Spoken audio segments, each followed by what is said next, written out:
Hello friends, welcome है आप सभी का तनु क्लासेस 8 को में। तो आज हम लोग सब्जेक्टिव क्वेश्चन कवर करेंगे ज्योग्राफी के चैप्टर 5 प्राथमिक क्रिया का। काफी इंपॉर्टेंट सब्जेक्टिव क्वेश्चन है। इसका 2 वीडियो आ चुका है जिसमें हम लोग सब्जेक्टिव क्वेश्चन कवर किए थे। इससे पहले मैं आप लोगों को सजेस्ट करना चाहूंगा कि अगर आप इस चैप्टर का थ्योरी कंप्लीट नहीं किए हैं ज्योग्राफी के चैप्टर 5 प्राथमिक क्रिया का, तो प्लीज पहले क्या करें, थ्योरी को कंप्लीट कर लें। तो चलिए देखते हैं। थर्ड वीडियो का सबसे फर्स्ट क्वेश्चन ये है कि अस्थायी कृषि प्रणाली का संसार में कैसे विस्तार हुआ, यानी अस्थायी कृषि प्रणाली जो है वह संसार में कैसे विकास किया, कैसे यह फैला। ठीक है, तो धीरे धीरे अनुकूल जलवायु एवं उपजाऊ मिट्टी। अनुकूल जलवायु का मतलब होता है फिट जलवायु जो एक तरह से उत्पादन के लिए अच्छी हो। अनुकूल जलवायु एवं उपजाऊ मिट्टी वाले क्षेत्रों में धीरे धीरे अस्थायी खेतों, यानी एक तरह से अस्थायी खेत का मतलब ये हुआ जैसे इसमें क्या होते थे, कर्तन एवं दहन कृषि में एक जगह खेती करते थे फिर वहां छोड़ करके चल जाते थे हमेशा के लिए। लेकिन यहाँ क्या होता है कि अस्थायी कृषि एक तरह से अस्थायी खेतों का एक तरह से विकास होता है, यानी अस्थायी खेतों तथा गांव में अस्थायी कृषि प्रणाली का विकास होता है, उदय होता है। इस प्रकार अस्थायी कृषि प्रणाली एक तरह से विश्व में फैलता है, यानी विस्तार होता है इसका। उपजाऊ नदी घाटियों जैसे दगला फरात हो गया, नील सिंधु नदी हो गया, हांग हो गया, चेंग जियांग यानी चाइना का ये नदी है, लगभग 6000 वर्ष ये नदी जो है चेंग जियांग में लगभग 6000 वर्ष पूर्व अस्थायी कृषि के आधार पर महान सभ्यताओं का निर्माण हुआ। यानी जो बड़े बड़े कल्चर थे जो वो सब का एक तरह से विकास हुआ, निर्माण हुआ।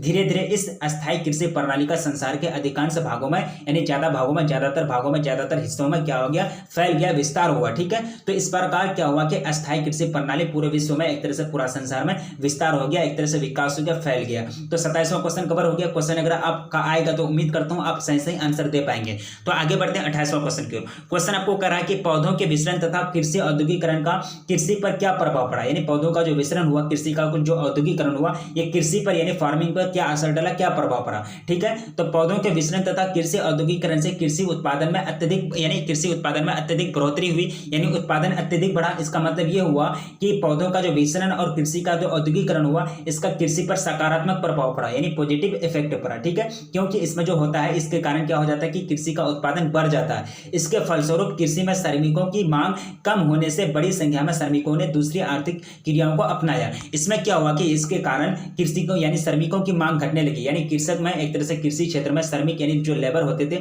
उसका मांग घटने लगा, यानी कम मजदूर का एक तरह से जरूरत पड़ने लगा, जिसके कारण बहुत सारे मजदूर यानी बहुत सारे श्रमिक क्या किए, दूसरे आर्थिक क्रियाकलाप को अपनाया। क्योंकि कम लोगों के साथ मशीनों द्वारा अधिक उत्पादन किया जाना संभव हुआ, यानी कम लोग, एक तरह से मशीन का यूज होने लगा इस सब में। यानी औद्योगिकरण में क्या होने लगा, कृषि का औद्योगिकरण हुआ था तो उसमें क्या होता है कि मशीन का उत्पादन हुआ था और इस तरह से मशीन का एक तरह से यूज होने लगा था कृषि का क्षेत्र में। मशीन का जब यूज होने लगा तो ऑटोमेटिकली तो एक तरह से वहां श्रमिक की जरूरत नहीं पड़ेगी, यानी कम श्रमिक अगर रहेगा तो ज्यादा काम हो सकेगा, यानी मशीनों द्वारा अधिक उत्पादन किया जाना संभव हुआ। यानी क्यों, कम लोगों के साथ, यानी कम लोगों के साथ मशीनों द्वारा अधिक उत्पादन किया जाना संभव हुआ, क्योंकि इसमें एक तरह से क्या हुआ था कि कृषि का औद्योगिकरण हो चुका था, बहुत सारे मशीन का विकास हो चुका था कृषि क्षेत्र के लिए। इस प्रकार संसार के औद्योगिक देशों द्वारा आर्थिक विकास के संकेत के रूप में जनसंख्या के क्रम से प्राथमिक कार्यों से द्वितीयक तथा तृतीयक कार्यों की ओर स्पष्ट स्थानांतरण देखा गया। प्राथमिक कार्य क्या होता है, द्वितीयक कार्य क्या होता है, तृतीयक कार्य क्या होता है, चतुर्थक कार्य क्या होता है, ये सारा चीज थ्योरी में कंप्लीट करा चुका हूं। ठीक है, प्राथमिक कार्य जैसे कृषि हो गया, प्राथमिक कार्य हो गया, द्वितीयक कार्य कैसे क्या हो गया, एक तरह से निर्माण कार्य हो गया, तृतीयक कार्य जैसे क्या हो गया, विनिमय कार्य हो गया, चतुर्थक कार्य क्या हो गया, जैसे कि ये हो जाता है संचार संबंधित प्रणाली यानी सूचना प्रौद्योगिकी क्या हो जाता है, चतुर्थक कार्य हो जाता है। सारा डिफिनेशन में आप लोगों को पढ़ा चुका हूं। ठीक है, तो वही यहाँ एक तरह से विवेचना की जा रही है। तो यद्यपि विकासशील देशों में, यानी जो देश विकास कर रहा है, विकासशील देशों में जन रोजगार संरचना में प्राथमिक से सीधे तृतीय क्षेत्र में बदला जाता है। तो इस प्रकार क्या होता है कि औद्योगिकरण एक तरह से कृषि पर क्या डालता है, अच्छा प्रभाव डालता है, यानी सकारात्मक प्रभाव डालता है। तो आगे बढ़ते हैं। 28वां क्वेश्चन मेरा डन हो गया। 29वां क्वेश्चन की ओर बढ़ते हैं। क्वेश्चन आपको पूछ रहा है कि उत्पादन क्षमता किस प्रकार प्राप्त की जा सकती है, यानी उत्पादन क्षमता जो होता है, उत्पादन यानी प्रोडक्शन कैपेसिटी, वो कैसे अचीव किया जा सकता है, कैसे प्राप्त किया जा सकता है। देखिए, उत्पादन क्षमता 2 प्रकार से प्राप्त की जा सकती है। पहला जो प्रकार है उन्नत निवेश, यानी ज्यादा करके इन्वेस्टमेंट करना है, ज्यादा पूंजी फंसाना है, ज्यादा पैसा लगाना है, जैसे कि बीज हो गया, उर्वरक, फफूंदीनाशी, एक तरह से यानी जो कीटनाशक होते हैं, यानी जो एक तरह से जो पेड़ पौधे होते हैं खेत में, जो एक तरह से जंगल होते हैं, उसको मारने के लिए दवाई का यूज जो होता है उसका प्रयोग करके, जिससे अधिक उपजाऊ प्रोत्साहित हो, यानी एक तरह से अधिक उपजाऊ होता है। यानी अधिक निवेश करने से, उर्वरक एक तरह से जो केमिकल यानी रासायनिक का उपयोग किया जाता है, उससे क्या होगा कि एक तरह से उत्पादन क्षमता में क्या होगा, बढ़ोतरी होगा। और दूसरा जो है विशिष्टीकृत मशीनें, यानी विशिष्टीकृत मशीनरी, यानी इसका इस्तेमाल करके एक तरह से क्या किया जा सकता है कि उत्पादन में तीव्रता लाई जा सकती है, यानी एक तरह से तेजी आती है, यानी एक तरह से तेजी लाई जा सकती है, तीव्रता लाई जा सकती है, तथा फसल बोने, सिंचाई करने तथा तैयार फसल कटाई एवं उसके पश्चात के कृषि कार्यों में लगने वाले श्रमिकों की संख्या में कमी होती है। संयुक्त राज्य अमेरिका के बारे में बात की जा रही है। संयुक्त राज्य में कृषि का उत्पादन दो गुना हो गया है। क्यों? जबकि यहाँ कृषि करने वालों की संख्या में 3 गुना से अधिक की कमी हुई है। यानी कृषि यहाँ अब यह क्या करते हैं, संयुक्त राज्य अमेरिका की बात की जा रही है, क्योंकि वहां जो है कृषि अब 2 गुना हो गया, यानी कृषि अब खूब होने लगा है। पहला एक होता था जो उससे भी 2 गुना बढ़ गया है कृषि, लेकिन क्या हुआ कि वहां जो है कृषि करने वाले मतलब कम है, यानी कृषकों की संख्या वहां घटने लगी है, क्योंकि वहां अमेरिका जो है डेवलप कंट्री है, वो विकास कर लिया है, यानी विकसित कंट्री है, तो वहां बहुत सारे काम होंगे, तो तृतीय क्षेत्र के काम होंगे, यानी सूचना प्रौद्योगिकी के क्षेत्र में काम होंगे, बहुत सारे अच्छे काम होंगे, पोस्ट ऑफिस में ऑफिस में काम होते हैं, कंपनी में काम होते हैं, तो कौन कृषि करने जाएगा। तो वहां एक तरह से जो होता है कृषकों की संख्या घट रही है, यानी कृषि करने वाले लोगों की संख्या 3 गुना से अधिक कमी हुई है, घट करके कम हो गई है। ठीक है, श्रमिकों की संख्या में कमी यह दर्शाता है कि फर्म, खेत तथा पशु समूह बड़े होते चले जा रहे हैं। इससे इस प्रकार श्रमिक तथा उत्पादन लागत में अधिक बचत होती है। ठीक है, तो 2 प्रकार से क्या कर सकते हैं कि उत्पादन क्षमता में हम लोग बढ़ोतरी कर सकते हैं, यानी उत्पादन क्षमता में किस प्रकार प्राप्ति होती है, यानी उत्पादन क्षमता की 2 प्रकार से प्राप्ति होती है। उन्नत निवेश करके, उन्नत निवेश में कोई भी एक तरह से तरह के केमिकल्स का उर्वरक का इस्तेमाल करके, दूसरा जो है मशीनरी का इस्तेमाल करके एक तरह से उत्पादन क्षमता यानी एक तरह से कैपेसिटी, प्रोडक्शन कैपेसिटी को अचीव किया जा सकता है, प्राप्त किया जा सकता है। ठीक है, इस तरह से 29वां क्वेश्चन मेरा डन हो गया। आगे बढ़ते हैं 30वां क्वेश्चन की ओर। क्वेश्चन आपको कह रहा है कि खनन कार्य को प्रभावित करने वाले कारकों का एक तरह से वर्णन करें। मैंने आप लोगों को बताया था भौतिक कारक होता है और दूसरा होता है आर्थिक कारक।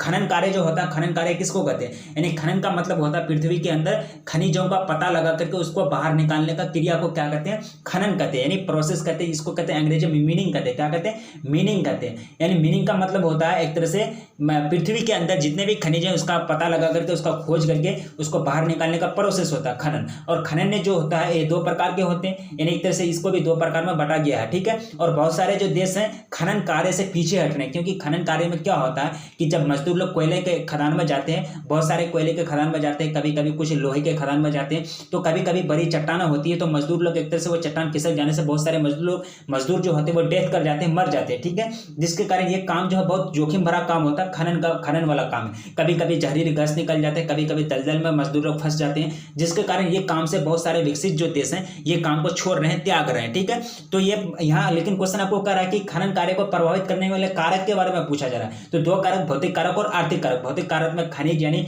खनिज के निक्षेपणों के आकार, श्रेणी एवं उस उपस्थिति की अवस्था को सम्मिलित करते हैं, यह हो गया भौतिक कारक। आर्थिक कारक कौन कौन से हो गया, खनिज की मांग हो गया, विद्यमान तकनीकी हो गया यानी टेक्नोलॉजी हो गया, ज्ञान एवं उसका उपयोग हो गया, अवसंरचना के विकास के लिए उपलब्ध पूंजी एवं यातायात व श्रम पर होने वाला व्यय, ये सब क्या हो गया, आर्थिक कारक हो गया, जो एक तरह से खनन के कार्य को प्रभावित करते हैं। अब आगे बढ़ते हैं, 30वां क्वेश्चन मेरा डन हो गया। 31वां क्वेश्चन की ओर। क्वेश्चन पूछ रहा है कि फसलों का वर्गीकरण किस आधार पर किया जाता है, फसलों का वर्गीकरण किस आधार पर किया जाता है। क्वेश्चन आपका काफी इंपॉर्टेंट क्वेश्चन है, दमदार क्वेश्चन है। अगर आपको एक तरह से पूछे जाएंगे बोर्ड एग्जाम में तो इसका वेट लगभग 5 नंबर का रहेगा। अगर 5 नंबर का पूछे जाएंगे ये क्वेश्चन आपको, ठीक है, तो 5 नंबर का पूछे जाएंगे तो एक तरह से बड़े शब्दों में, ज्यादा से ज्यादा शब्दों में आपको आंसर देने की कोशिश करना है।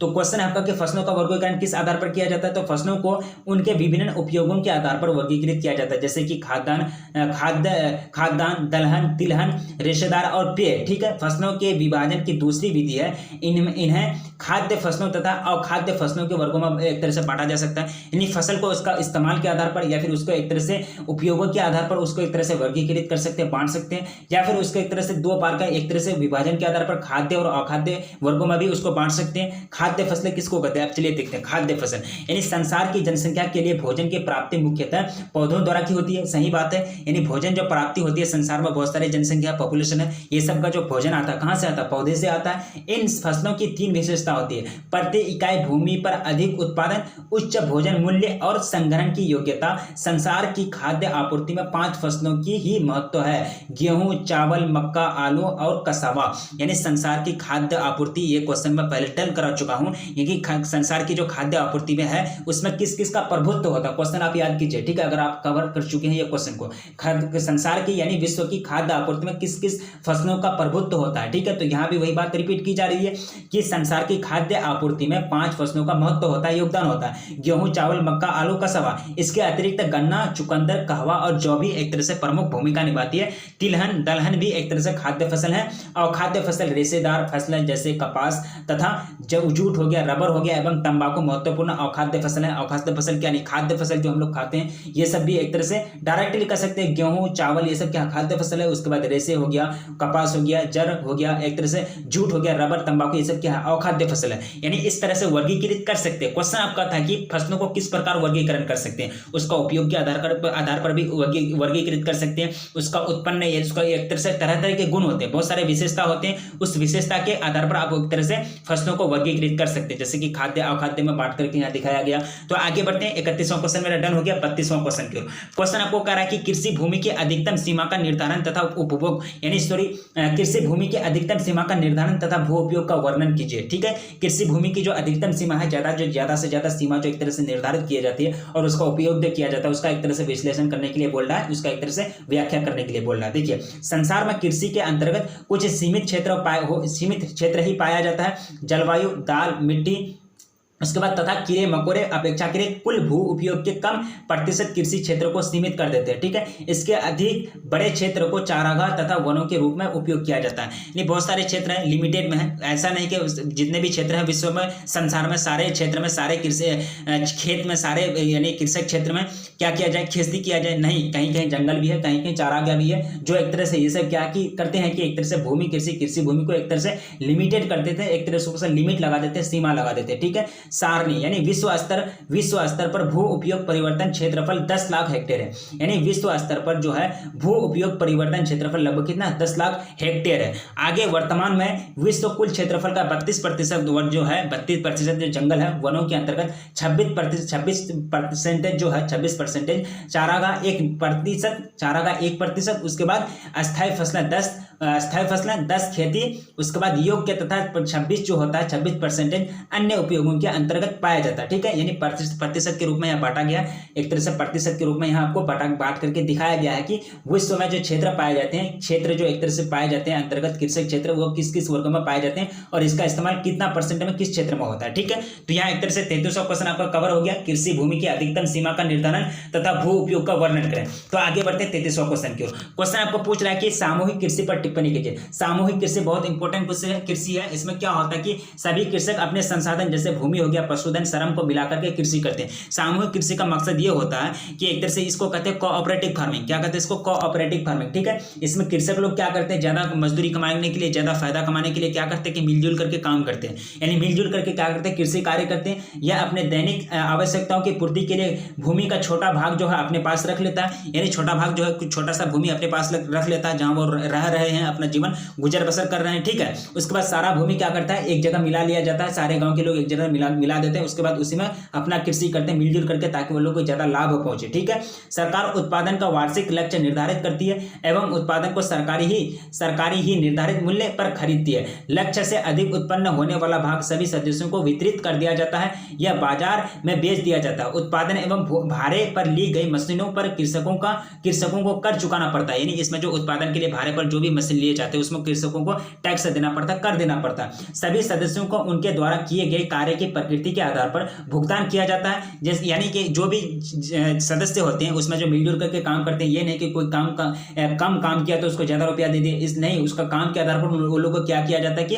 एक तरह से भुगतान किया जाता है, उसको रुपया दिया जाता है। असाधारण कार्य करने वाले सदस्य को नगद या माल के रूप में पुरस्कृत किया जाता है। ठीक है, ये हो गया सामूहिक कृषि। ठीक है, कोऑपरेटिव फार्मिंग। ये कोऑपरेटिव फार्मिंग एक तरह से बहुत अच्छी फार्मिंग है, एक तरह से मिलजुल करके खेती की जाती है। तो टोटल कितना क्वेश्चन कवर किए, 33 क्वेश्चन तक कवर किए, 26 से स्टार्ट किए, 33 क्वेश्चन कवर किए। काफी इंपॉर्टेंट क्वेश्चन था, सारे के सारे क्वेश्चन जो है काफी इंपॉर्टेंट क्वेश्चन है, लॉन्ग टाइप क्वेश्चन है। लॉन्ग टाइप क्वेश्चन जब भी आपको बोर्ड एग्जाम में पूछे जाएंगे तो 5 नंबर के पूछे जाएंगे। कितने नंबर के, 5 नंबर के पूछे जाएंगे। ठीक है, तो काफी इंपॉर्टेंट है। अगर आप लोग एक तरह से थ्योरी कंप्लीट नहीं किए तो इसको भी कम से कम याद रखने का कोशिश कीजिए। याद रखिएगा तो एक तरह से बहुत बेहतर होगा, एग्जाम टाइम में एक तरह से लिखने में बहुत मदद आएगा।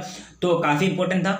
अगर आप चैनल पर पहली बार बार आए हैं तो प्लीज़ चैनल को सब्सक्राइब कर लीजिए, क्योंकि चैनल पर आपको तैयारी कराई जाती है। अगर चैनल पर तैयारी कराई जाती है एक तरह से विश्वास होना चाहिए, आपको एक तरह से सब्जेक्टिव ऑब्जेक्टिव सारे चीज़ की तैयारी कराई जाती है। ठीक है, ये नहीं कि सब्जेक्टिव करा दिए तो ऑब्जेक्टिव नहीं, ऑब्जेक्टिव कराए तो सब्जेक्टिव नहीं। पूरा सब्जेक्टिव के साथ एक तरह से थ्योरी के साथ सारे क्वेश्चन को डन किया जाता है। अगर आप चैनल पर पहली बार आए हैं तो एक तो प्लीज़ कमेंट कर दीजिएगा, क्योंकि अगर आपको एक तरह से पढ़ने का तरीका अच्छा लगा हो या नहीं लगा हो, अगर आपको समझ में आया है या नहीं आया है तो प्लीज़ जरूर कमेंट कीजिएगा। ठीक है, तो रखिए अपना ख्याल, मिलेंगे फिर नेक्स्ट वीडियो में, तब तक के लिए जय हिंद।